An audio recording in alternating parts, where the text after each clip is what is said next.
Good morning, everyone. Welcome to Golden Gate Center for Spiritual Living. Lovely to see you all this morning. I have a whole front row full of people. I love that. It's great. I very rarely bite, so you're safe. And I am the community spiritual leader here, Reverend Mary Murray Shelton. Delighted to welcome all of you online who are with us this morning as well. This is a community where we believe that whoever you are and wherever you may be on your pathway of faith, you're welcome here. We're glad to have you with us this morning. And so we're going to take this opportunity to make sure that everybody in the room is welcomed as well. So please take a moment now to get up, walk around, say hi to each other, introduce yourselves to those you don't know, and welcome those back you haven't seen in a while. Those of you at home, take a moment to give yourself an extra cup of coffee or tea, give yourself a hug, and prepare for the opening song, which we're going to be singing together in just a few minutes.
All right. So happy to have you all here this morning with us. Now, we're very lucky to have live music this morning.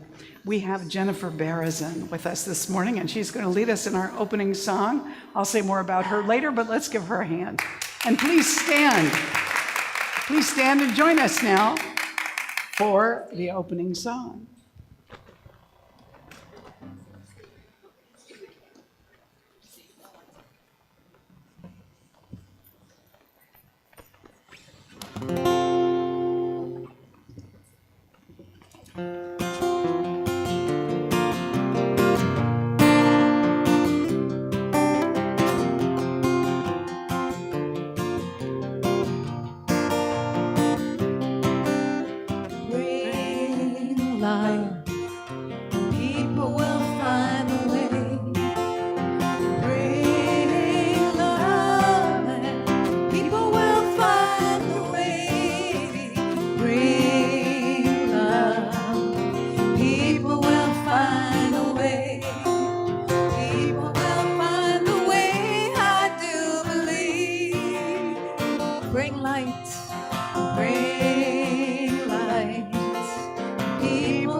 Teach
That's wonderful. Thank you, Jennifer.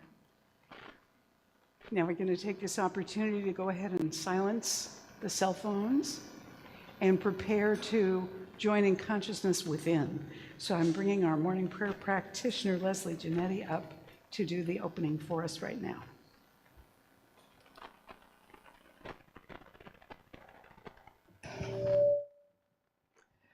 So just turning within to the sacred center of the universe, the magnificent all in all. The rhythm of life within and without is one infinite power. It is the one and only light of life, and it is always active, always moving upon itself, always creating out of itself, always recreating. And I know that I am one with it. It is the power that breathes my breath. And as this is true for me, this is true for each one. It is the power within each one that moves through their entire vessel. It aligns spirit, soul, and body temple within each one. It calls each one forward through the magnificent intuition. So I speak my word for each one, and I claim an opening in consciousness for the magnificent, all good gifts that are always seeking greater ways to express themselves through each one and through our world, reflecting through everything. The light of life is always there, waiting to be recognized. And in today's service, the light of life is through Reverend Mary, through her words as Spirit made manifest. They're through the receptivity of each one, through the one infinite mind. They're through the music today. There is only one life, and it celebrates itself by means of each one, in and through everything. So I give thanksgiving for the opening in consciousness, which allows for the infinite life to celebrate itself today through each one, in every way and in every place. And I release my word to the law of mind, which embraces my word into itself, bringing it into a perfect form, unique and ideal for each one. And so it is.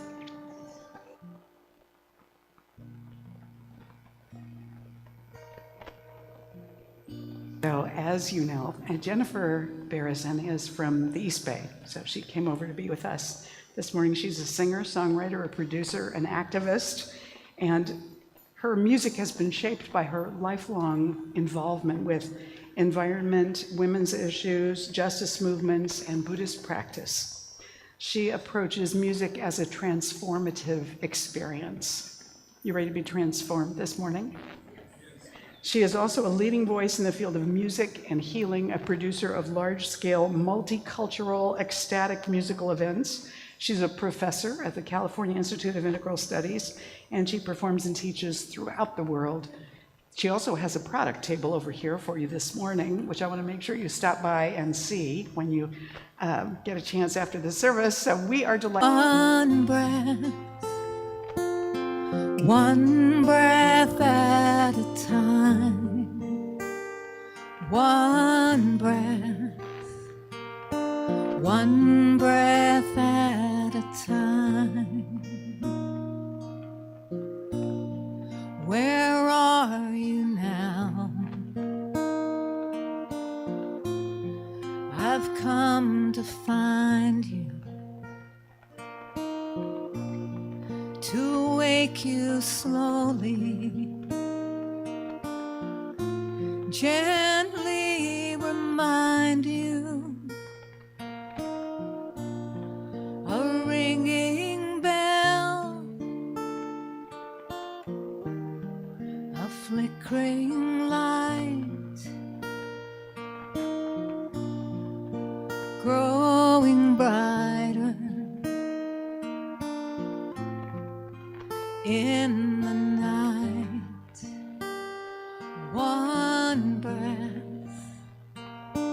One breath at a time. One breath, one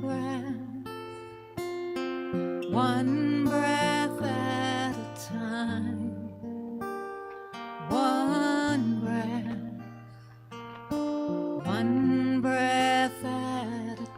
time. When you are lost on the rocky sea, battered by the rising tide, I'll be the light to guide you home safely to the other side.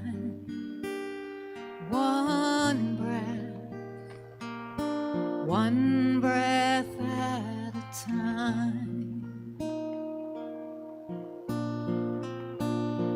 One breath, one breath, one breath at a time.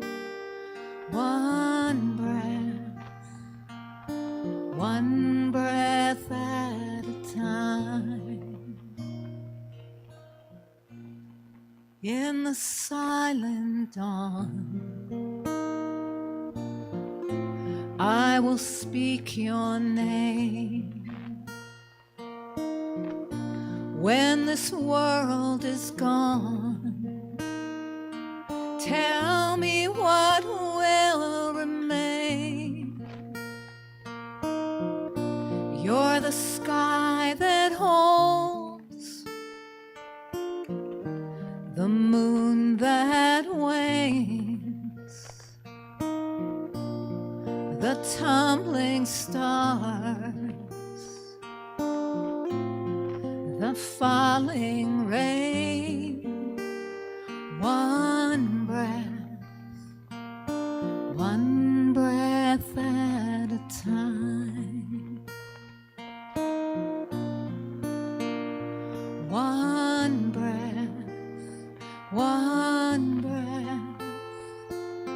one breath at a time. One breath at a time.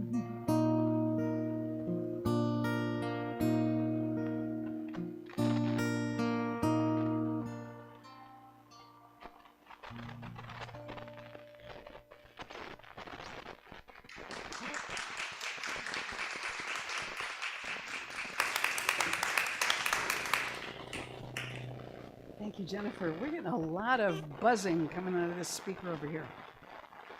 A lot. There we go. That took care of that. And I took care of me, too. Hello. Is my mic working? Oh, good. Okay, that's fine. I won't worry about all that then. So, we're coming to the end of 2024, the end of a grand rising, but we'll keep on rising. And one of the things that we've done is this month we've talked about the abundance that is already ours. And last week I talked a lot about all the things that we can be grateful for in the world, all the amazing and wonderful things around us that we're gifted, that we take for granted. We don't even think about them. And so this morning, that's fascinating. I don't know where that came from. Oh, wait. There we go. Abundance is already ours. It's already here. And we can look around and see it all around us.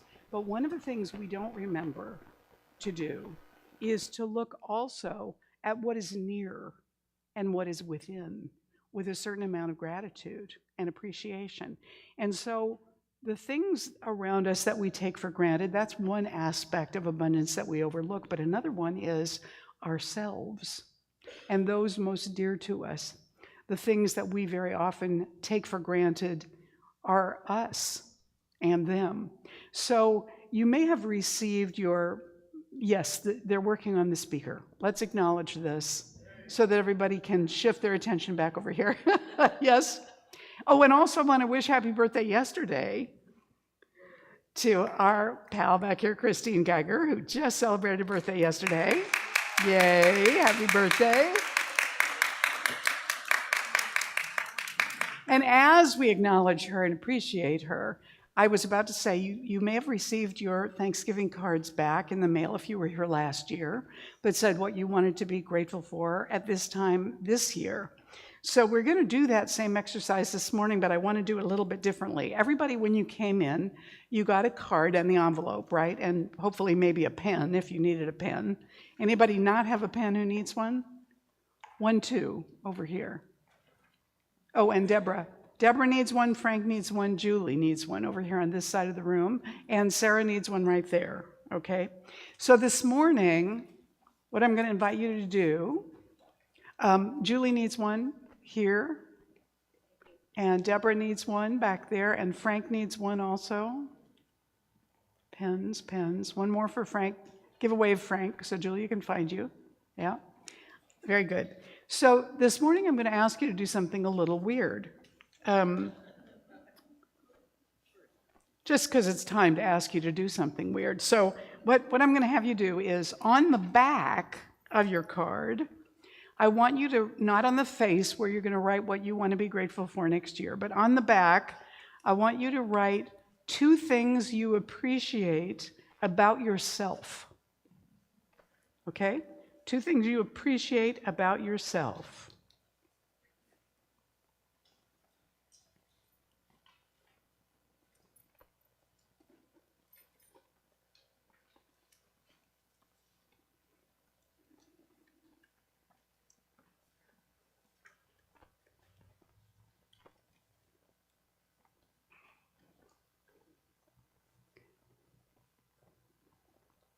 And you at home can do this as well, even if you don't have a Thanksgiving card.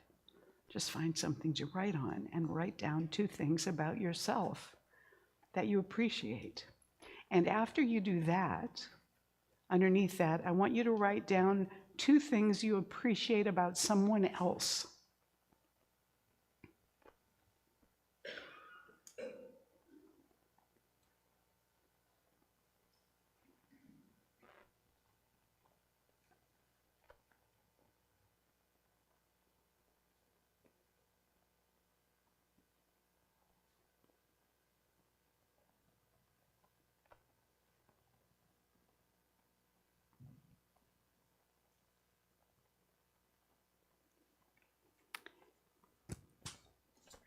Now, after you've done that,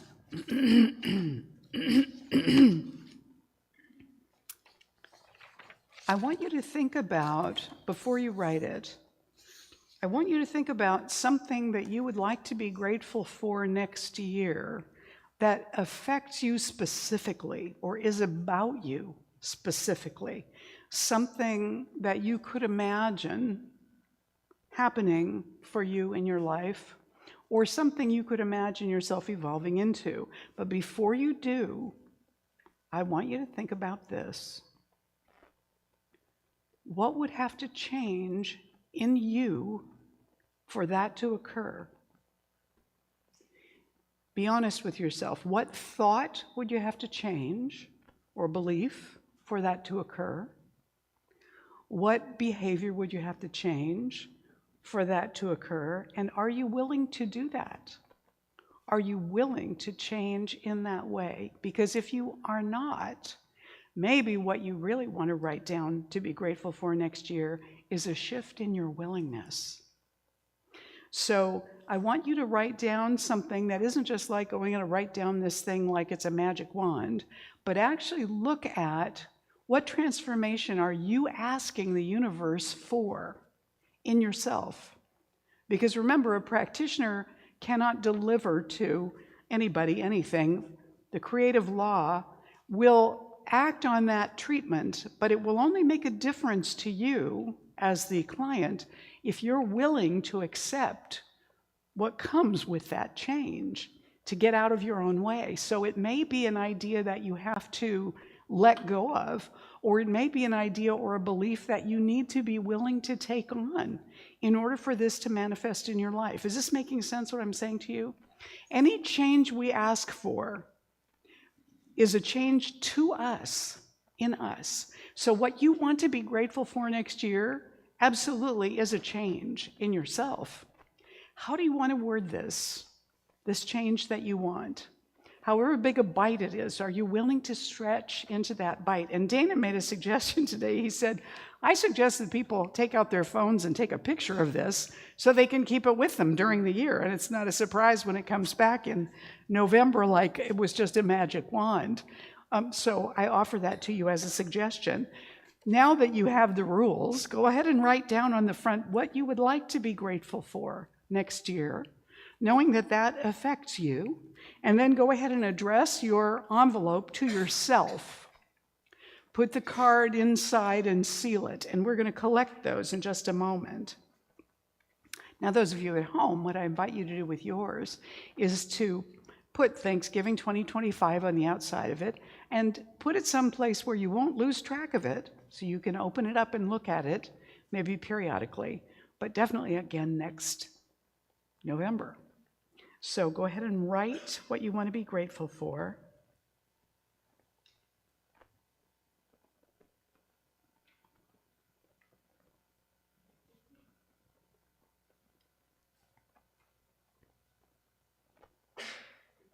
Bless you.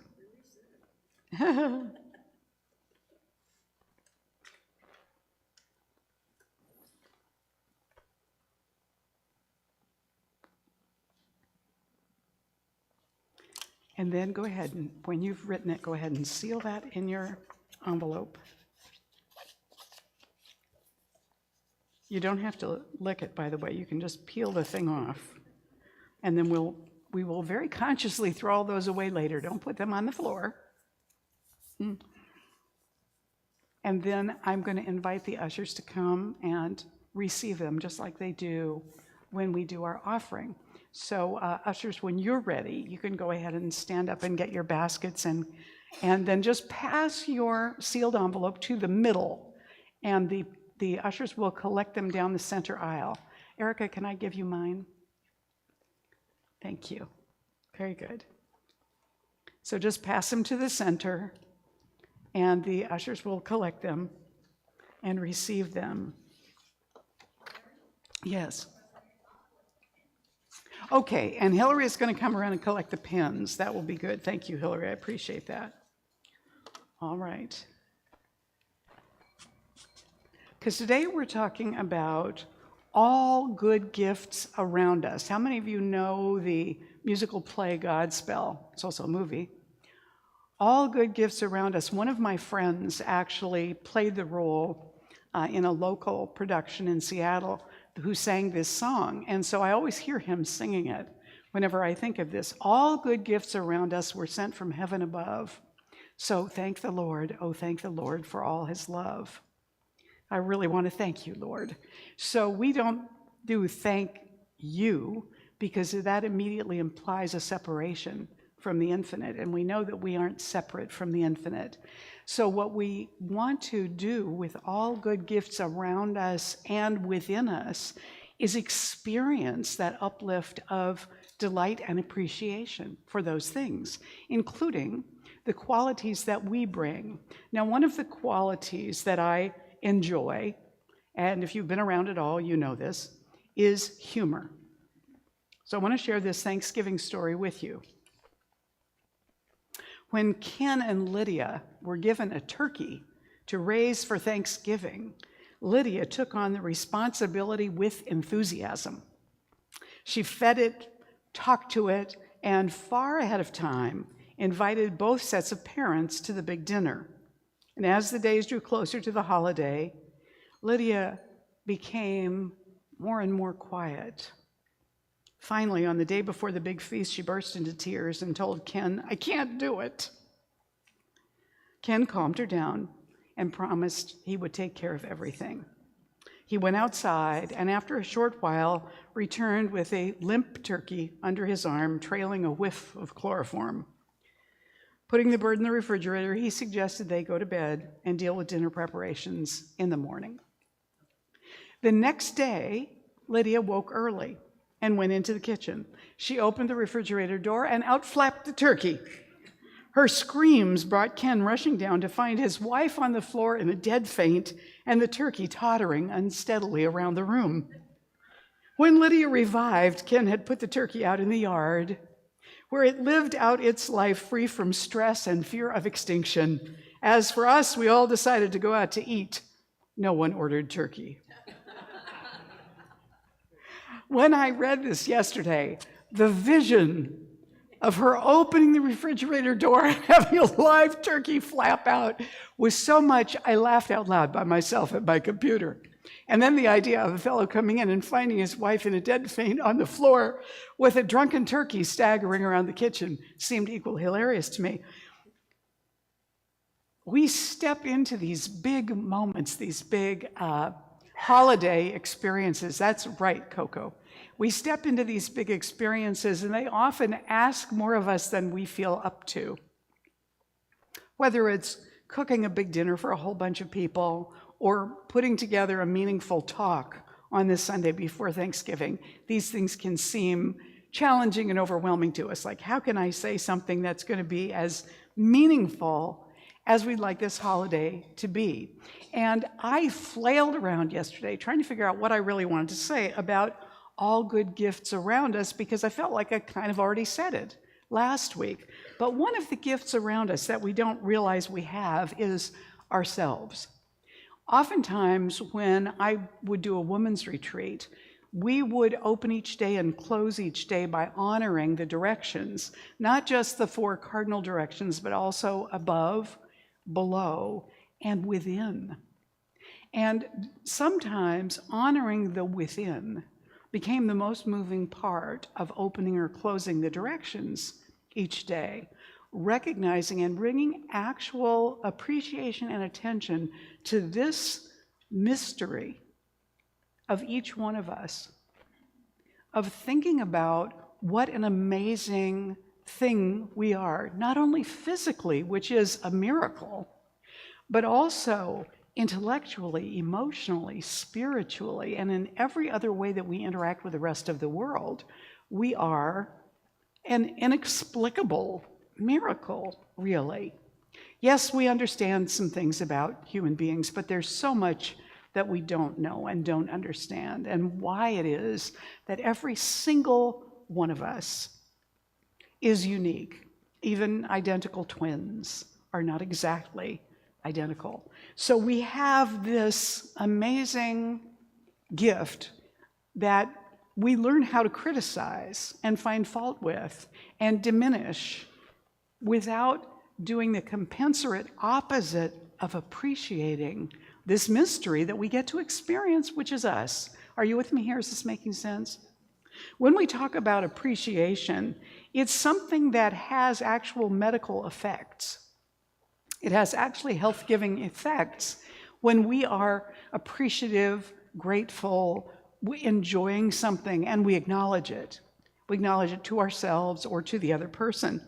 UCLAhealth.org says a review of 70 studies that include responses from more than 26,000 people found that an association between higher levels of gratitude and lower levels of depression. Gratitude seems to reduce depression symptoms.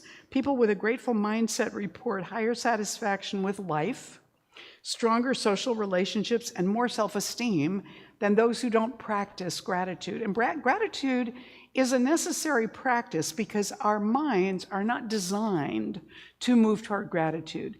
They're designed to scope out what's missing or what isn't working so that we can be safe. So we have to practice looking for the things that we appreciate and reminding ourselves of them, or we lose track of those. And it goes on to say, it's also possible that depressed people are less likely to practice gratitude. I think that's probably true, but maybe when we are depressed, what we need is just a moment to find one thing in that moment that we do honestly appreciate. It might be that our feet don't hurt that day, or it might be that, I don't know, anything small, that we haven't run out of creamer. some little thing that we can actually acknowledge that without forcing ourselves, we do appreciate that. We are glad that that is in place.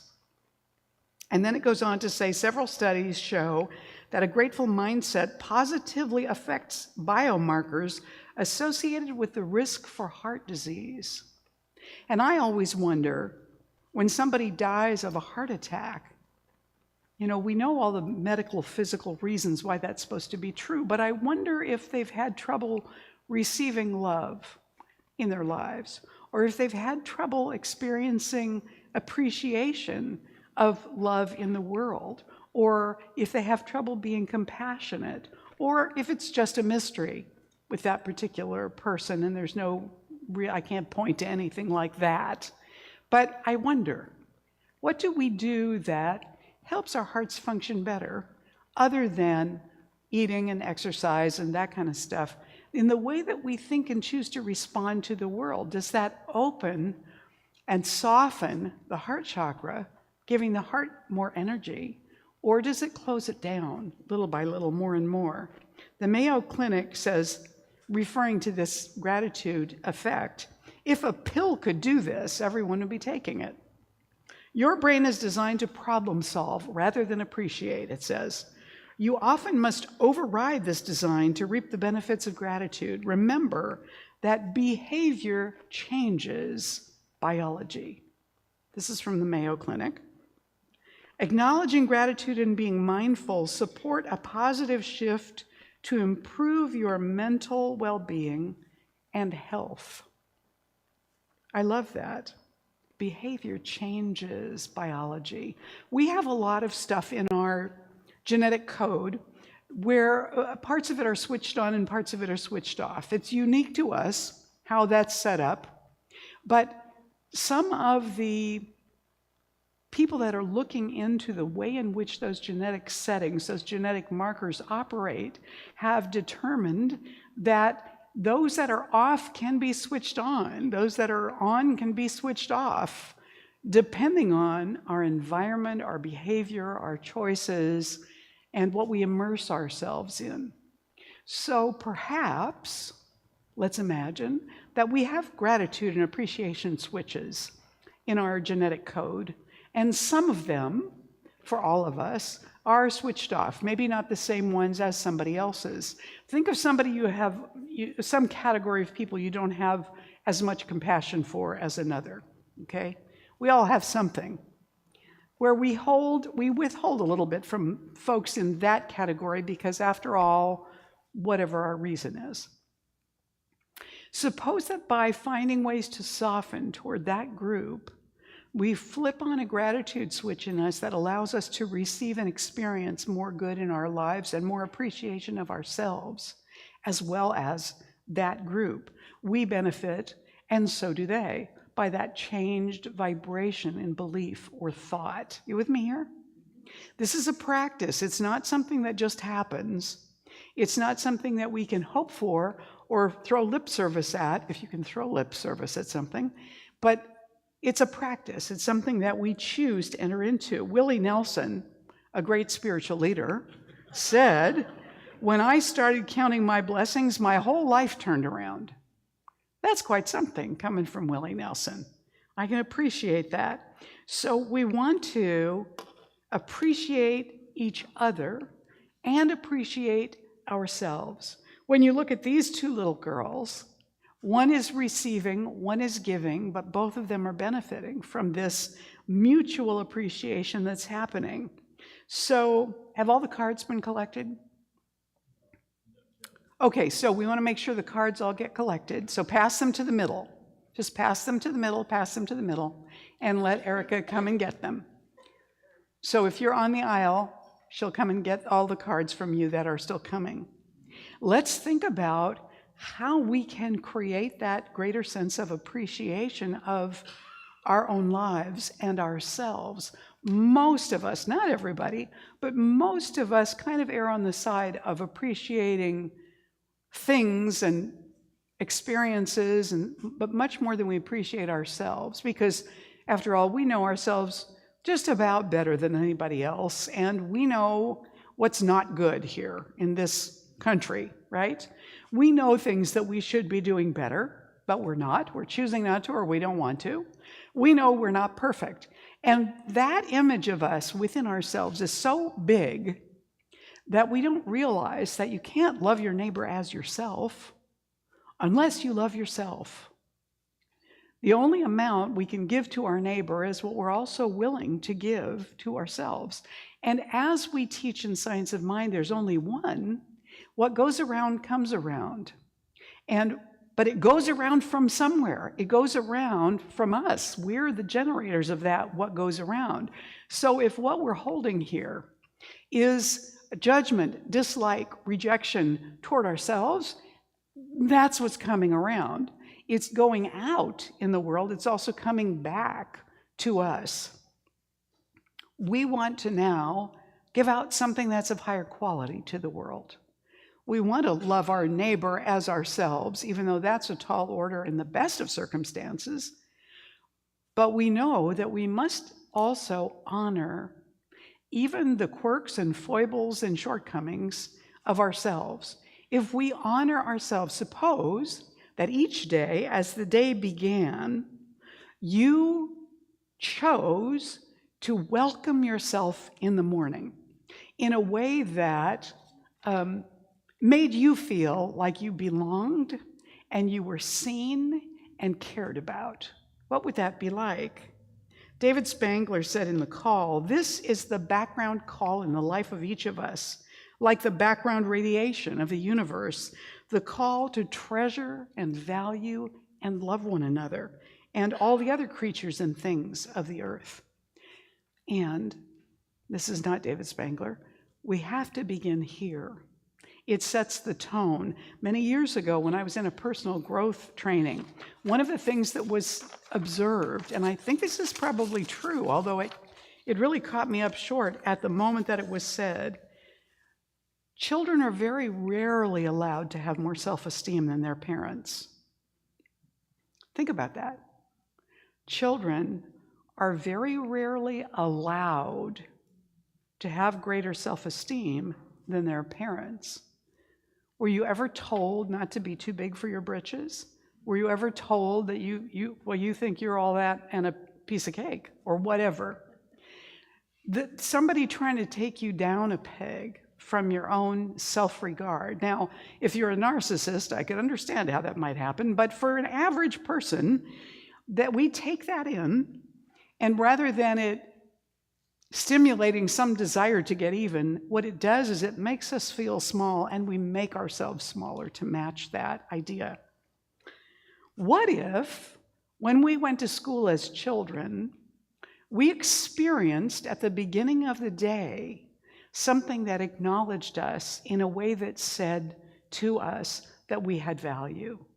What would that have been like in terms of starting your day? Well, there are schools that are doing that now, where the children, when they come into their classroom, are allowed to choose how they'd like the teacher to greet them.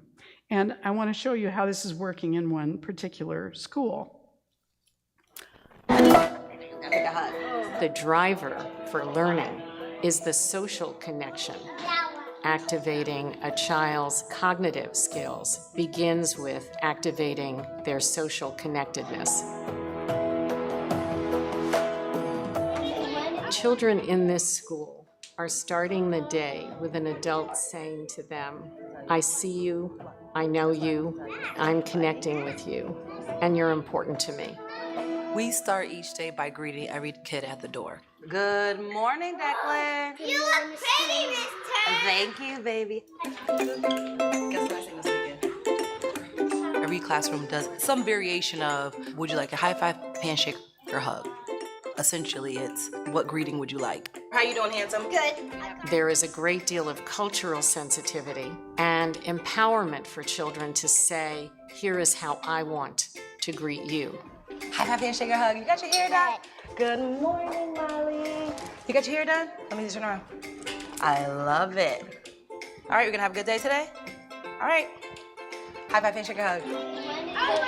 During that time, I'm just trying to connect with them, All right. help them from their transition from home to school, and just kind of like a pulse check to see where they are. Oh, I I knew you wanted a hug. How are you feeling today, sir? Good. We're gonna have a good day? Look at my eyes. Do they look escalated? Do they look triggered? Do they look upset? So it's a way for me to see, okay, who needs to be where? How can I help? How can I be of assistance to start their day off most effectively? Good morning, Ariella. How you doing today? I'm being very intentional about my interactions with students, right? So it's not just I'm in the back of the room, hey, come in. No, I'm making a connection with them. I'm have eye contact with them. I'm checking in how they're doing. I'm checking to make sure they're okay. Good morning, friends. I think the impact is deep relationships. I get to know my students. I get to check in with them. I get to find out something about them. They get to find out something about me. We get to make a connection. And that starts with the greeting at the door. All right, come on in. So a child is walking in the door feeling cared for, empowered, and encouraged. And that teacher is focusing in on who that child is. And that's how the day starts.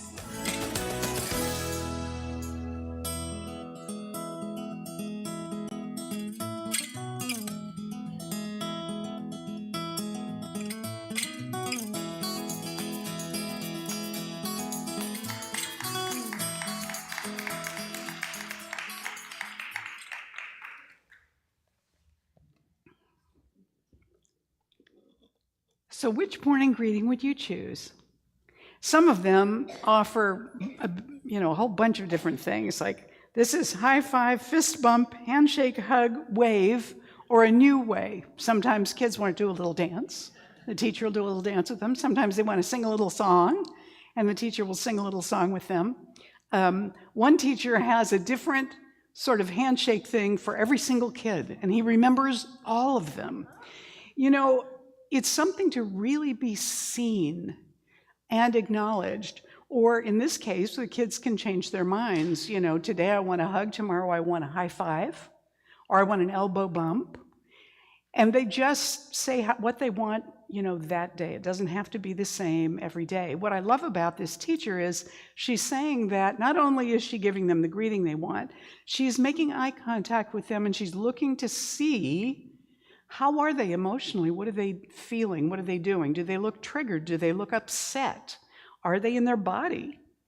And that's a marvelous thing. I don't remember anybody ever doing that. It was all they could do just to wrangle that many little kids, This kindergarten teacher has this whole system, and the kids know how it works, and they're right there for it. What if we could find a way, then, what would be our way of setting up our own day for ourselves from the very beginning, where we felt this kind of, you are seen, you are loved, you are welcomed to this day, just the way you are right now. Are you okay? What do you need? And our founder, Ernest Holmes, said, I believe in a religion of happiness and joy.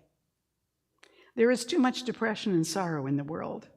These things were never meant to exist. They have no real place in God's world, he says. Religion should be like the morning sun, sending forth its glorious rays of light. It should be like the gently falling dew, covering all. Like the cool of the evening and the repose of night, it should be a spontaneous song of joy from the fullness of the heart. The mouth should speak. That idea of, could I bring that to my morning by the way that I choose to look in the mirror first thing in the morning and acknowledge myself? I've got to tell you, when I look in the mirror first thing in the morning, usually what I'm observing and responding to, I'm not giving myself that kind of attention first thing in the morning. It's kind of like, maybe I don't want to look first thing in the morning. You're laughing, you can relate to what I'm saying, right? What if you could look at that person in the morning just the way they look after their long night of sleep and say, good morning, beautiful. How you doing? Or, all right, you'll do. It's going to be fine. We're going to be okay. We're going to be okay today.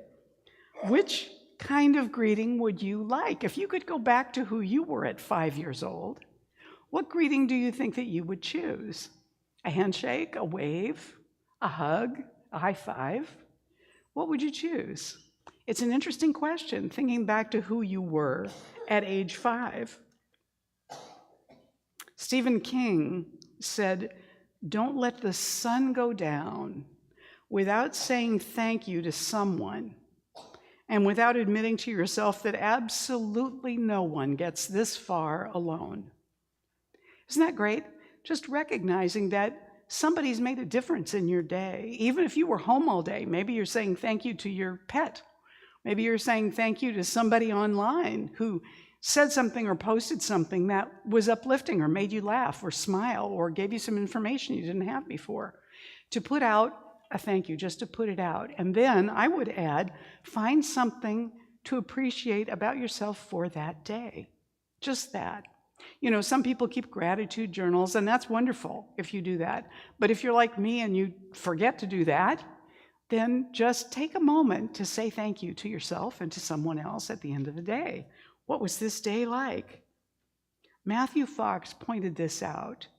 He said, "It has taken 15 billion years to get you here." That is scientific fact. He says, we are not just the products of our parents. 60% of our body is hydrogen atoms. The hydrogen atoms in us go back to the fireball 14 billion years ago. We have been around a long time, and it has been a great birthing process to bring us forward. Why would the universe evolve in that way? Why would it evolve so that we're all individual? Unless there was some really wonderful reason for each one of us to exist just the way we do, just the way we are. There is something to be treasured that we may not have noticed, that we may not give enough attention or credit to. Not that we have to become egotistical, just let's see if we could move the needle toward a little bit more appreciation of ourselves and of others. Being able to really start each day with a welcome to us, to the life that we've lived. Look how many years you've already been on the planet. Lots of people didn't live as long as you have, even if you're a little kid, even if you're Coco. Lots of folks haven't lived as long as you have. So there's blessing in that. There's a reason to still be here doing what you're doing. Byron Katie said, just keep coming home to yourself. You're the one you've been waiting for. You're the one you've been waiting for. Ram Dass says we're all just walking each other home. This is the process of not really going home, but discovering home. That home that we yearn for, that spiritual anchoring place, is really here already. You know, I think it was Dostoevsky who said, or maybe it was Nietzsche, who said it's going to be in the last place we look, or it'll be where we'll never look, inside ourselves. That's where heaven lives. That's where heaven lives. But we have to accept ourselves first before we experience that heaven of letting reality be what it is, letting ourselves be who we are, even with our desires and actions toward growing and becoming more conscious. I love this saying from Albert Schweitzer. Goes back to what Stephen King said about saying thank you. Schweitzer said, sometimes our light goes out, but is blown into flame by another human being. Each of us owes deepest thanks to those who have rekindled the light. And so one of our ministers found this, and I don't actually know who wrote it. It may have been one of our ministers who wrote it. In the face of adversity, uncertainty, and conflicting sensory information, I hereby pledge to remain ever mindful of the magical, infinite, loving reality I live in, a reality that conspires timelessly in my favor. I further recognize that living within space and time as a creation among creations is the ultimate adventure, because thoughts become things, dreams come true, and all things remain forever possible. As a being of light, I hereby resolve to live, love, and be happy at all costs, no matter what, with reverence and kindness for all. So be it. I think that's beautiful. It's a great reminder to us, and I want to share a story with you as I wrap up this morning about the power of choosing appreciation for ourselves and for someone else. When I was quite young, this fellow says, my father had one of the first telephones in our neighborhood. I remember well the polished old case fastened to the wall. The shiny receiver hung on the side of the box. I was too little to reach the telephone, but I used to listen with fascination when my mother used to talk to it. Then I discovered that somewhere inside the wonderful device lived an amazing person. Her name was Information Please, and there was nothing she did not know. Information Please could supply anybody's number and the correct time. My first personal experience with this genie in a bottle came one day while my mother was visiting a neighbor. Amusing myself at the tool bench in the basement, I whacked my finger with a hammer. The pain was terrible, but there didn't seem to be any reason in crying because there was no one around to give me any sympathy. I walked around the house, sucking my throbbing finger, finally arriving at the stairway. The telephone. Quickly, I ran for the footstool in the parlor and dragged it to the landing. Climbing up, I unhooked the receiver in the parlor and held it to my ear. Information, please, I said into the mouthpiece just above my head. A click or two and a small, clear voice spoke into my ear. Information. I hurt my finger, I wailed into the phone. Tears came readily enough now that I had an audience. Isn't your mother home? Came the question. Nobody's home but me, I blubbered. Are you bleeding? No, I replied. I hit my finger with a hammer and it hurts. Can you open your icebox? She asked. I said I could. Then chip off a little piece of ice and hold it to your finger, said the voice. After that, I called Information Please for everything. I asked her for help with my geography, and she told me where Philadelphia was. She helped me with my math. She told me my pet chipmunk that I caught in the park just the day before would eat fruit and nuts. Then there was the time Petey, our pet canary, died. I called Information Please, and I told her the sad story. She listened and then said the usual things grown-ups say to soothe a child, but I was unconsoled. I asked her, why is it that birds should sing so beautifully and bring joy to all families only to end up as a heap of feathers on the bottom of a cage? She must have sensed my deep concern, for she said quietly, Paul, always remember that there are other worlds to sing in. Somehow I felt better. Another day, I was on the telephone. Information, please. Information, said the now familiar voice. How do you spell fix? I asked. All this took place in a small town in the Pacific Northwest. When I was 9 years old, I moved across the country to Boston. I missed my friend very much. Information Please belonged in the old wooden box back home, and I somehow never thought of trying the tall, shiny new phone that sat on the table in the hall. As I grew into my teens, the memories of those childhood conversations never really left me. Often in moments of doubt and perplexity, I would recall the serene sense of security I had then. I appreciated how patient, understanding, and kind she was to have spent her time on a little boy. A few years later, on my way to college, my plane put down in Seattle. I had about a half an hour between planes, and I spent 15 minutes or so on the phone with my sister, who lived there now. And then, without thinking what I was doing, I dialed my hometown operator and said, Information, please. Miraculously, I heard the small, clear voice I knew so well. Information? I hadn't planned this, but I heard myself saying, could you please tell me how to spell fix? There was a long pause. Then came the soft-spoken answer.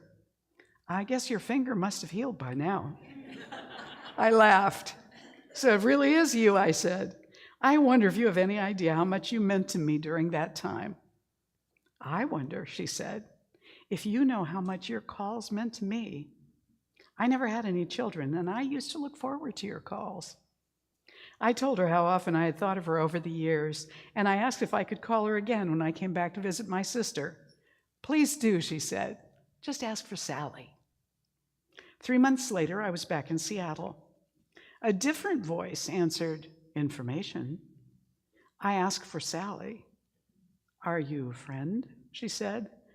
Yes, a very old friend, I answered. I'm sorry to have to tell you this, she said. Sally had been working part-time for the last few years because she was sick. She died 5 weeks ago. Before I could hang up, she said, wait a minute. Did you say your name was Paul? Yes. Well, Sally left a message for you. She wrote it down in case you called. Let me read it to you. And the note said, tell him I still say there are other worlds. Just hang in. He'll know what I mean. I thanked her and I hung up. I knew what Sally meant. Places and moments of kindness can touch us on both sides, both the apparent giver and the apparent receiver. In this case, they had kind of switched roles. And yet that mutual giving lifted both of them up in the same way that these kids were receiving that kind of morning greeting. What happens then if we give that kind of gift to ourselves? What happens if we regard ourselves with that level of kindness, forgiveness, willingness to try again, with that level of compassion? In this week of Thanksgiving, when we celebrate by ourselves or with family, going out or eating in, cooking or just appreciating the food, let us also take a moment at Thanksgiving to be grateful for ourselves. Namaste. Thank you. So let's anchor this within now.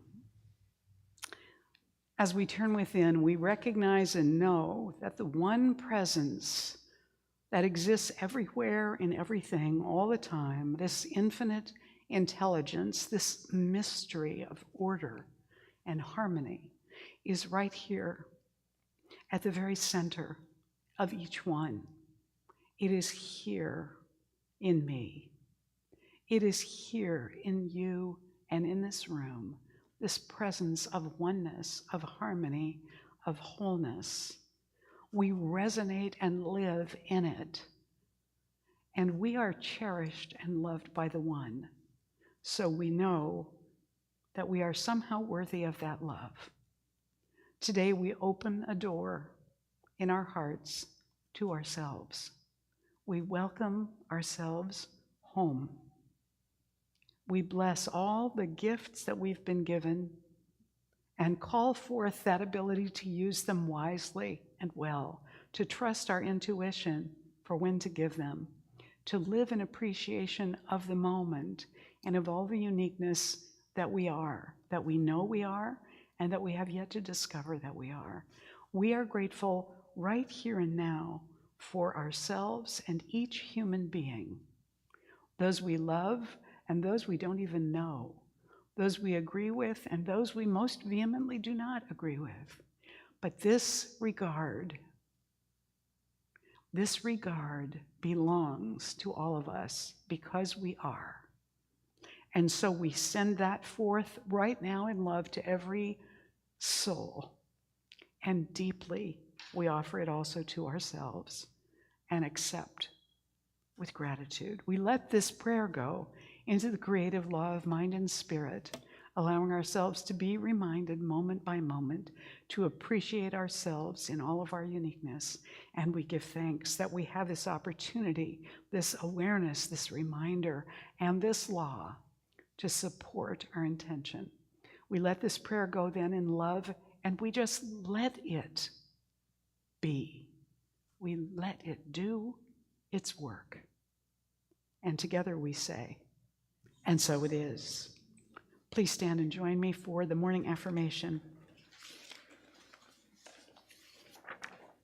as we say together, heaven is all around me and within me. I let myself enjoy the experience of living by being fully present and aware. In this moment, I choose to remember all the good in my life right now, and so it is. You may be seated. I invite the ushers to come forward. This is our sacred giving time, and all of us, everyone, is the gift. So we're part of what is being blessed this morning. If you want to text a donation, if you're online and you would like to, for example, the number is on the screen. Just text the dollar amount to that number and then follow the directions. And all the ways to give to Golden Gate are listed on the back of your bulletin this morning.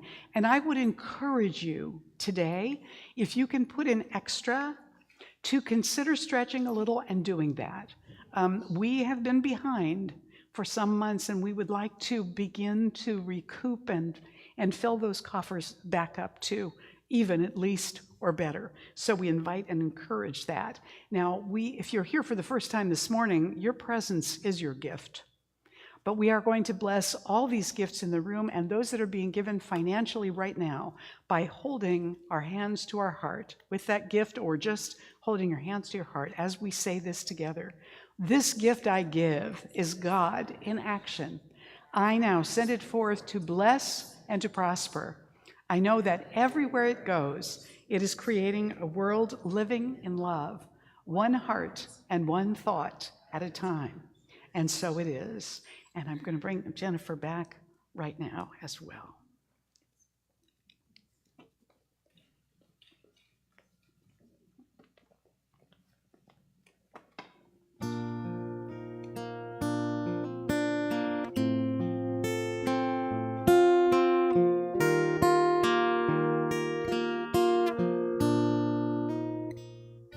She is a boat, she is a light, high on a hill in dark of night. She is a wave, she is the deep, she is the dark, where angels sleep. When all is still and peace abides, she carries me to the other side. She carries me, she carries me, she carries me to the other side. Though I walk through valleys deep and shadows chase me in my sleep, on rocky cliffs I stand alone. I have no name, I have no home. With broken wings I reach to fly. She carries me to the other side. You can sing it if you like. She carries me, she carries me, she carries me to the other side. She carries me, she carries me, she carries me to the other side.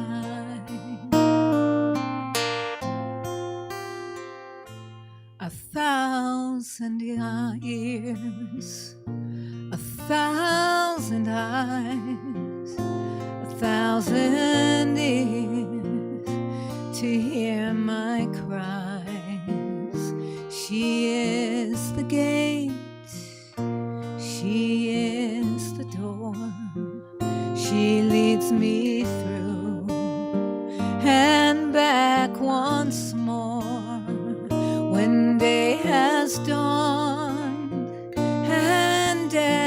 darkest night, she carries me to the other side.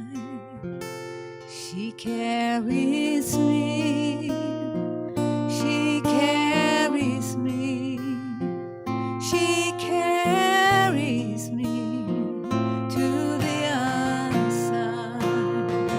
She carries me, she carries me, she carries me to the other side. She carries me, she carries me, she carries me to the other side.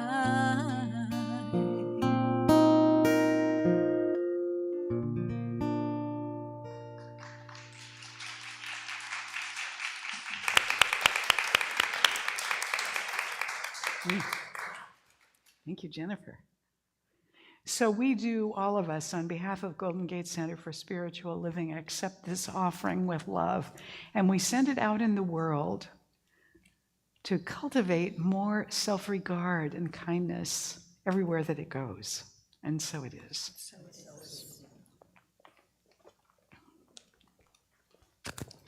Now, if you are with us for the very first time this morning, I want you to notice this table that's back behind this section of chairs.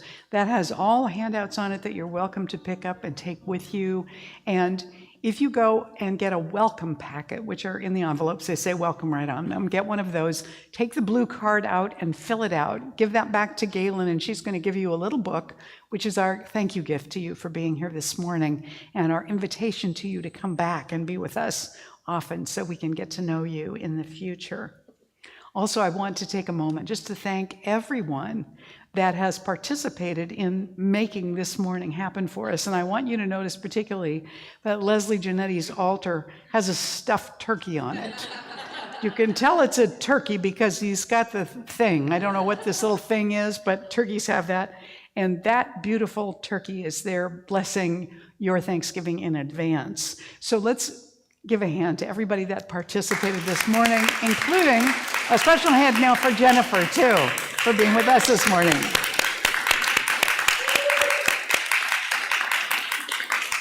All right. This Wednesday evening, I will not be doing guided meditation. This Wednesday evening, I'm going to do a Thanksgiving Eve service on Zoom. And it uses the same link as every evening meditation that we do on Wednesday nights. So I noticed last night when I was checking that the Thanksgiving Eve service, that the Wednesday meditation was still up there along with the Thanksgiving Eve service. That's not right. But there also in the Thanksgiving Eve service announcement, what I saw yesterday, there wasn't a link in there yet. Sonia, I asked her to go ahead and put it up there, so it should be there in a day or so. So that before Thanksgiving Eve, you would be able to go to the calendar on our website, click on the Thanksgiving Eve service, and then see the information with the link for it. But if for any reason that doesn't happen, here's what I want you to do. Go to the calendar, click on any Wednesday before that on the meditation, and go to that link, and it'll be the right one. So that's fine. And we'll all be on Zoom together for that Wednesday evening service at 7:15. It'll be about an hour. And you need to have 4 things, or I'm going to encourage you to have 4 things with you for the service. A lit candle, although it can be a battery-operated one, a lit candle, some kind of a noisemaker, a bell, a rattle, a drum. If you don't have anything like that, just stick some rice in a plastic container. That'll work fine. And have that. And then have some object that symbolizes a blessing you received this year in 2024. And some object that symbolizes what you want to be grateful for at this time next year. Something that symbolizes your growth into that new thing that you want to experience in the coming year. So those 4 things. And we'll do some kind of a ritual with those things. So you'll want to have those if you want to participate in that. I won't say any more about that. All right. The workshop, How and Why to Cultivate Friendships After Age 50, is coming up on the 8th of December. That's 2 weeks from today. It will be at our office in San Rafael from 1 to 3:30. It is with Dr. Wendy Lyon, and you can register via the website now. So if you're on the interest list and you haven't registered yet, go ahead and do that through the website. Just look up classes and workshops, and you'll find the info and the link where you can go and register for $25. And this event will also be, we'll have a break with snacks, so we'll look forward to that as well. Dr. Wendy says there'll be information, it'll be fun, and there'll be interaction, all of that. So we look forward to that. Also, God bless Sophie Fleming. She came up to me last week and said, let's do the Christmas holiday crafts fair. That's some good income for the church.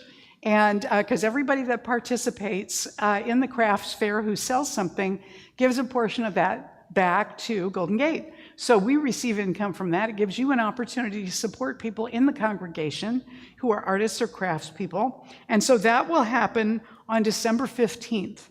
Right after the service, as I have 11:31, but it'll basically be from after the service until people aren't here anymore, but no later than 1 o'clock, okay? And so you contact Sophie.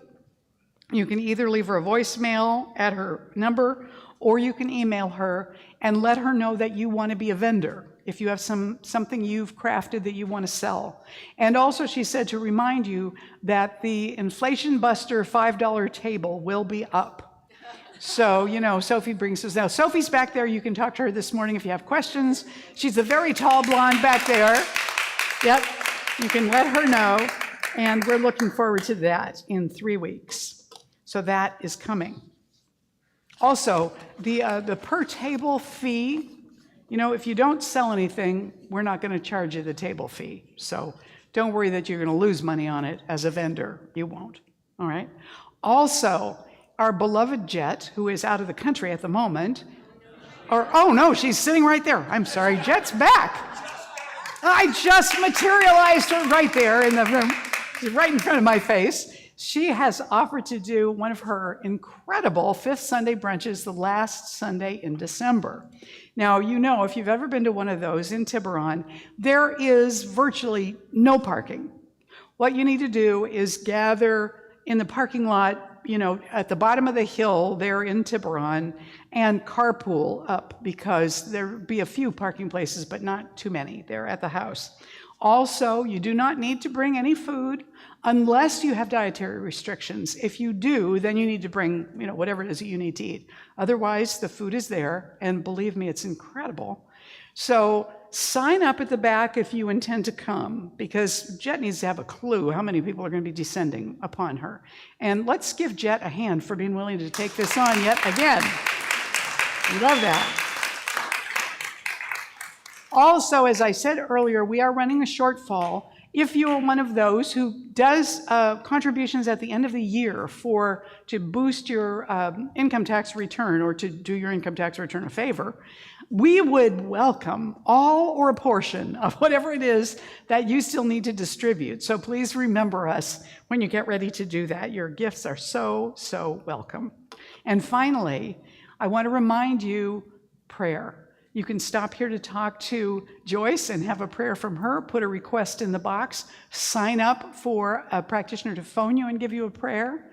All those ways. You can also request prayer through the website under the resources tab. So practitioners, would you surround the room right now so that we can enfold our dear ones here in love.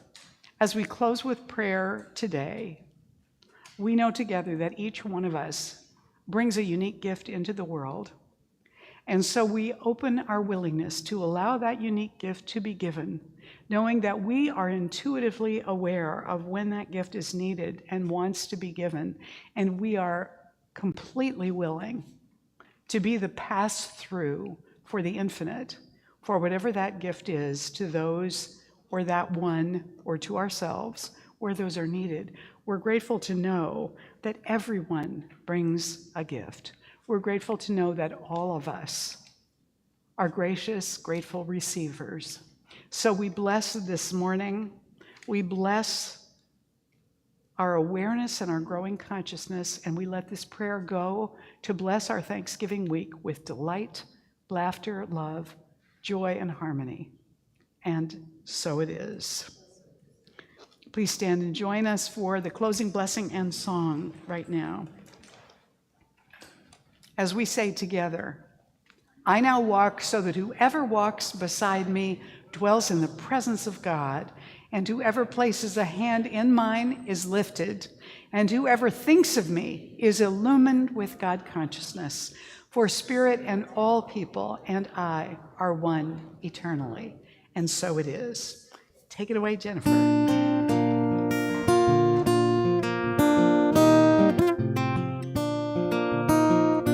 May I stay amazed